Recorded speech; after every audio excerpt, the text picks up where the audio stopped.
Welcome back. You are still watching Morning Live. Now, the Minister of Sport, Arts and Culture, Gayton McKenzie, says that South Africa will bid for a Formula One Grand Prix race for 2027. He also announced a bid steering committee, which is already on the clock with only 2 months to pick a track and send the bid to Cabinet for approval. Minister McKenzie joins us this morning to talk about this and many other sporting matters. Minister, a very good morning to you. Thank you so much for joining us this morning. Thank you so much for having me. Always nice being here. Before we talk Formula One, we'll wrap up with Formula One. I want to start off and speak about the South African Football Association, because we saw that statement coming out that you would be bailing out SAFA, but you needed certain assurances to say that they will not find themselves in a similar financial position, and also what the reasons are for why they are in the financial position they're currently in. Can you give us an update on where things stand right now with SAFA? Well, basically, I think there's two things that I need to talk about. First is that, you know, there's a rule that you can't really interfere in football, yes, in FIFA. So many of the people that want me just to come and remove Danny and get involved are the same people that's going to throw stones at me tomorrow when we are banned. So there's a tightrope. But now I've got an opportunity because they didn't pay the players. Yes. So that's a national issue. Those bonuses from performing so well. Yeah, I mean, you can't lose a coach if the coach has not been paid. So I then said, all right, I'm not going to sit as the Minister of Sport, Arts and Culture and see our players that qualified, Banyana, Bafana Bafana, Coach Hugo Bros, the Herman Mkelele, not being paid. I said, let me pay those people from the money that was earmarked for SAFA anyway.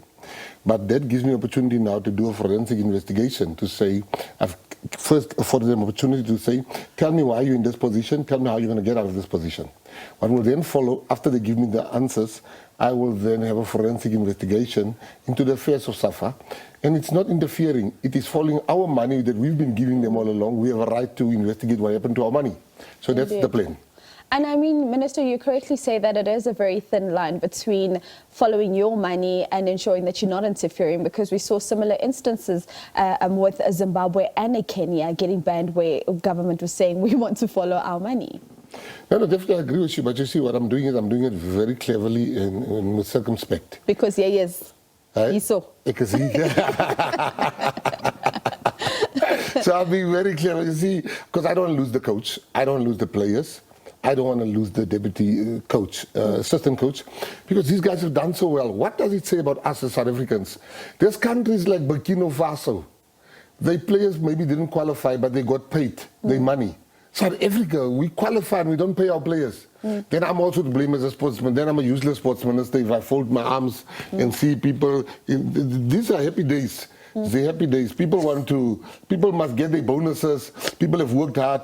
And now imagine if another country comes and take this good coach that we have. We can't and there allow are that. Countries that do want Coach Hugo Bruce, in fact. But we speak about qualifying, not just do Bafana qualify, but they qualify and beat, and something that they haven't done since 10 years ago. So we stay on this Bafana story and we look at next year what it's going to look like for both of our national teams, for Bafana and Banyana going into AFCON and WAFCON respectively. From your department's point of view, where are you standing on AFCON and WAFCON? Are we all the way supporting the teams? 100%. You know, like now I can promise you that this is the beginning of our support. Our support is going to go directly to the players and the coach, and going forward, I know Bafana and Banyana is going to win the respective tournaments. They're going to win both tournaments, and you know, I'm more worried about Bafana than Banyana. They're just too great, those girls.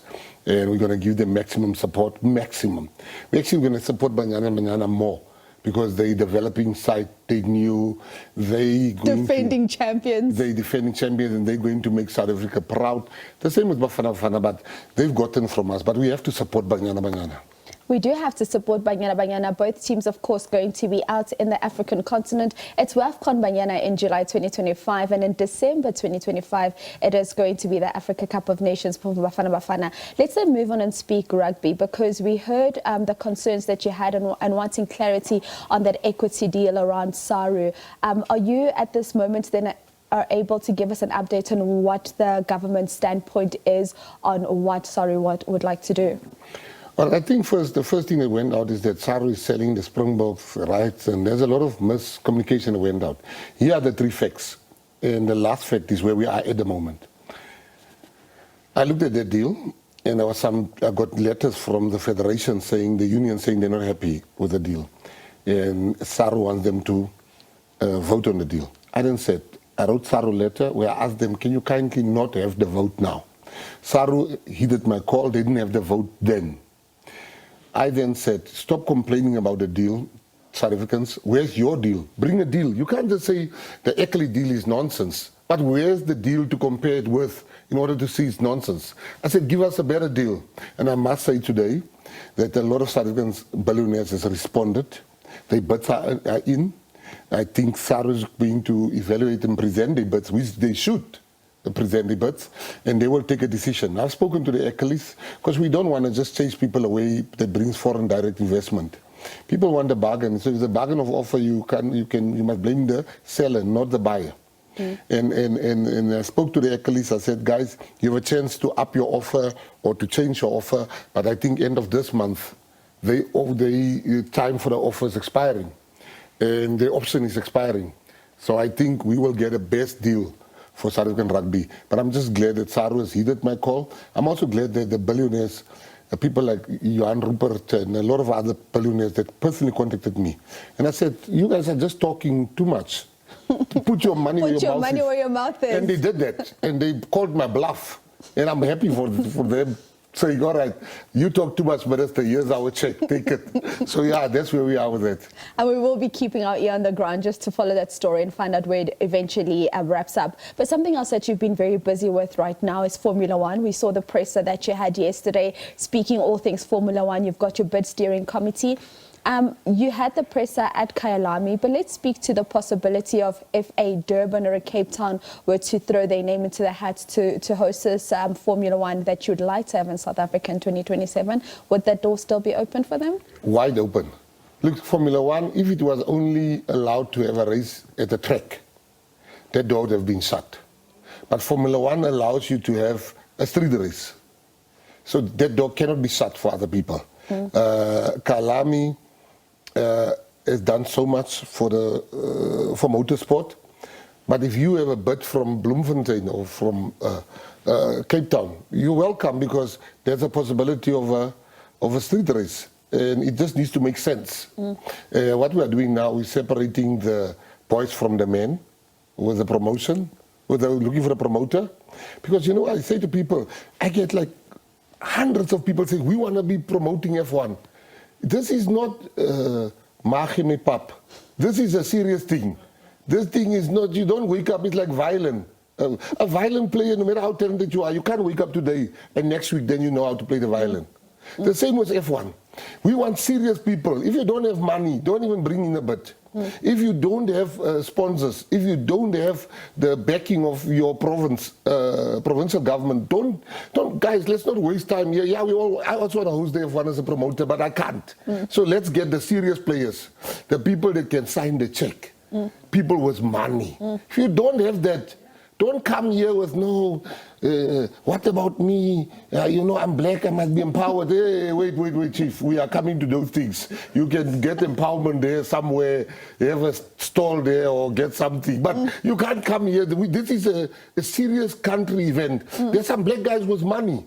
They can come forward, but come with your money, because government is not going to pay for this whole thing. And perhaps let's just dive straight into that conversation then, because a lot of people are saying it's going to be very costly. Where exactly are we looking for this money to come from?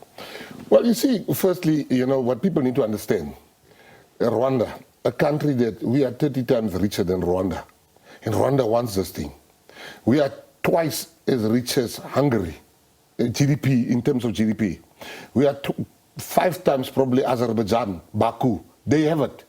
What am I trying to say to you? There's economic spin-offs. That's why they're trying to hold on to the spot on F1. Because they see the spin-offs that they get from it.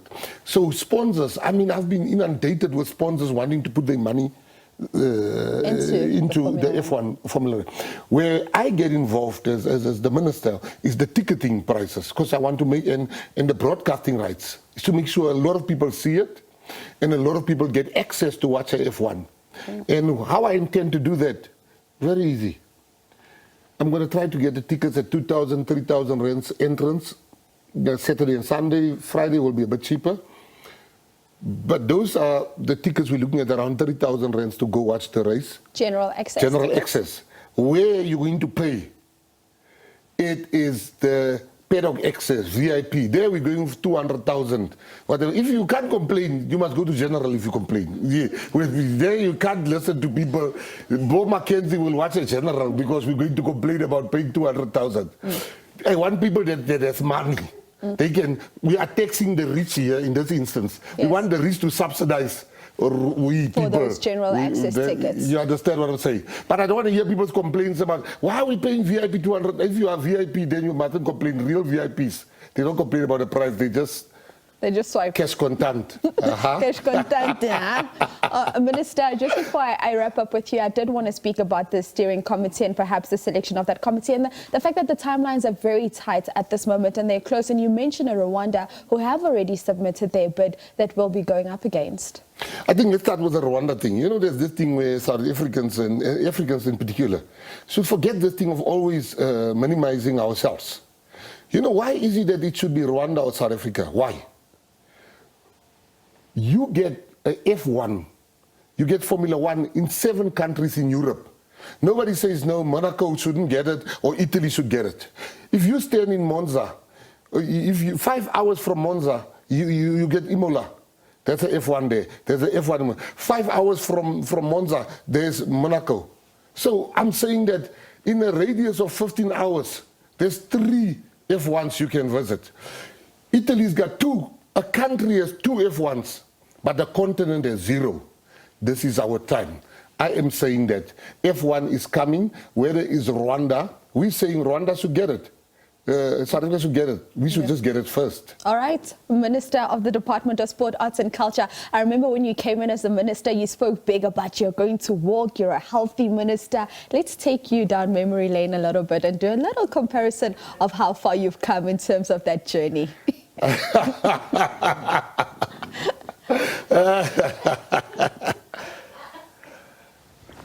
Guys, come, let's run.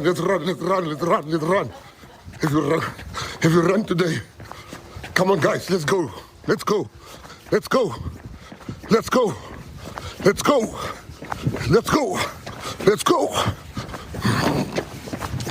Summer body loading.